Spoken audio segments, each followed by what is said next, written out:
अस्सलाम वालेकुम। आज हम बात करेंगे मुझे कबूल नहीं के 16 एपिसोड के बारे में। तो वीडियो शुरू करने से पहले हमारे चैनल को सब्सक्राइब कर लीजिए अगर अभी तक आपने नहीं किया, ताकि हमारी हर न्यू वीडियो पहुंच सके। यहाँ पर जैसे ही मायरा घर पहुंचती है तो सब घर वाले उस पर चिल्लाने लग जाते हैं और उसकी दादी कहती है कि तुमने पुलिस स्टेशन का रास्ता भी दिखा दिया। मिशाल को भी बहुत ज़्यादा गुस्सा आया हुआ होता है और उसे कहती है कि ये सब कुछ तुम करती फिर रही हो, इसका असर मेरे पे भी पड़ेगा। उसकी दादी कहती है इसे तो बिल्कुल भी शर्म हया नहीं रही है, अपने आशिक से अपने शोहर को ही मरवाती है। लेकिन वो कहती है ऐसा हरगिज़ नहीं है, मैं तो मुफ्ती साहब से मिलने गई थी, वहाँ पर बस रुके थे।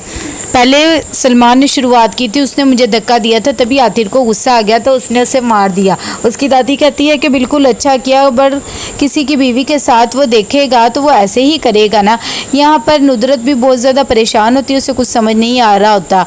जैसे ही आतिर के बाप को ये सब पता लगता है तो बहुत ज़्यादा गुस्सा होता है और कहता है ये इसका तो दिमाग ख़राब हो गया कि एक शादीशुदा लड़की के पीछे लगा हुआ है, उसे समझ नहीं आ रही। तभी उसका दोस्त वासिफ कहता है कि अंकल ऐसी बात नहीं है, उसका सिर्फ निकाह हुआ है, रुकती नहीं है, वो उससे बहुत ज़्यादा मोहब्बत करता है। यहाँ पर अरसलान एटीएम पे आया होता है पैसे निकलवाने के लिए, तभी मिशाल उसे कॉल पे कॉल करती है, उसे कॉल रिसीव नहीं करता।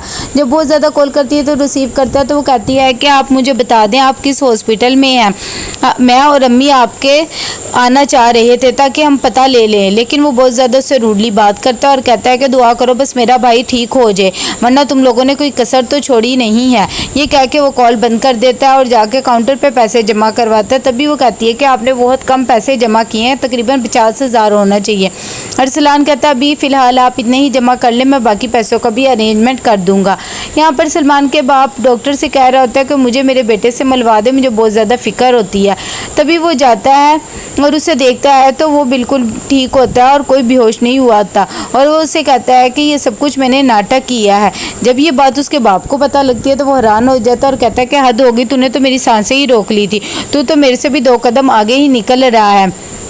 तब सलमान उसे कहता है कि मैंने मायरा और इसको एक साथ देख लिया था, तभी मैंने सोचा कि चलो कोई ना कोई प्लान बना लेता हूँ। वैसे भी ये बहुत दौलतमंद है, इसका बाप जितने मर्जी पैसे मांगो दे देगा।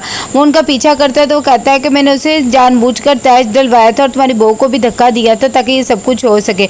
उसका बाप कहता है कि तू तो भाई बहुत ही कमीना निकला, मैं तो सोच भी नहीं सकता था। साथ ही वो उसे कह देता है कि अब तुम आतिर के बाप से 20 लाख मांग लेना, क्योंकि जितना भी पैसा मांगोगे वो दे देंगे, सुबह तक मुझे होश आ जाएगा, मैं बस इतनी देर ही नाटक कर सकता हूँ। जैसे उसका बाप बाहर जाता है तो अरसलान उसे कहता है कि मैंने पैसे जमा करवा दिए, लेकिन फ़िलहाल वो 50 मांग रहे थे, मेरे पास कम थे। उसका बाप कहता है तेरे में तो गैरत ही नहीं है, अब क्या कर सकते हैं। यहाँ पर आतिर बहुत ज़्यादा परेशान होता है मायरा की वजह से। तभी उसे याद आ रही होती मुफ्ती साहब की भी बातें। दूसरी तरफ मायरा भी बहुत ज़्यादा परेशान हो रही होती आतिर की वजह से। उसे कुछ समझ नहीं आ रहा होता कि वो क्या करे, लेकिन उसे पता होता है कि आतिर हमेशा उसके साथ है। अरसलान घर आता है और आकर मिशाल को बहुत ज़्यादा बातें सुनाता है और कहता है कि तुम लोग की वजह से मेरा भाई आज ज़िंदगी और मौत की वजह में है। मिशेल कहती है कि इसमें मेरा क्या कसूर है, मैं तो कुछ भी नहीं कर पा रही, आप मुझे हॉस्पिटल का पता बताएं। लेकिन अरसलान कह देता है कि अगर उसे कुछ हो गया तो याद रखना मैं तुम्हें तलाक दे चुका हूँ और सिर्फ कागज़ ही रह जाएंगे, वो भी भिजवा दूंगा, क्योंकि अगर तुम्हारी बहन उसे कबूल नहीं कर सकती तो मुझे भी तुम कबूल नहीं हो। जब मिशाल ये बात सुनती है तो उसे बहुत ज़्यादा दुख होता है। खैर वो चुप हो जाती है और अंदर आकर मायरा को कहती है कि ये सब कुछ तुम्हारी वजह से हो रहा है, तुम यही सब कुछ चाहती थी ना, देख लो ये सब हो गया।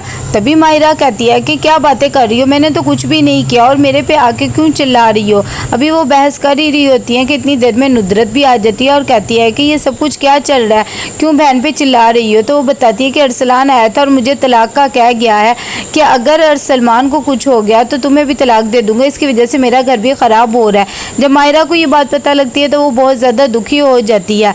दूसरी तरफ आतिर की माँ को भी बहुत ज़्यादा गुस्सा होता है। तभी वो शारजिया को कहती है कि पहले तुमने बेवकूफ़ी की थी और तुम्हारी वजह से उसने भी ये बेवकूफ़ी किया। वो बेचारी चुप हो जाती है। आतिर का बाप भी बहुत ज़्यादा परेशान होता है और थाने में जाकर पुलिस वाले से रिक्वेस्ट कर रहा था कि मुझे उससे मिलने दे। तभी पुलिस वाला कहता है कि मुझे पता था वो आपका बेटा, मैंने उसे कुछ भी नहीं किया, बहुत आराम से रखा हुआ है, आइए मैं उससे मिलवाता हूँ, आप लड़के के बाप से जाकर खुद ही मामला सेट कर ले।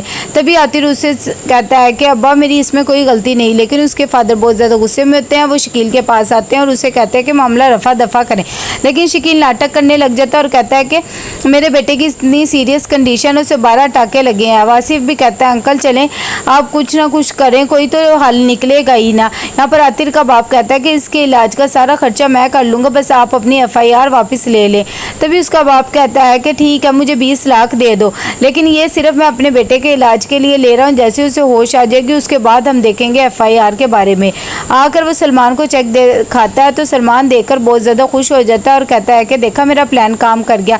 उसका बाप कहता है कि हाँ मैं तो सोच भी नहीं सकता था कि तू इतना कमीना निकलेगा और ये सब कुछ करेगा।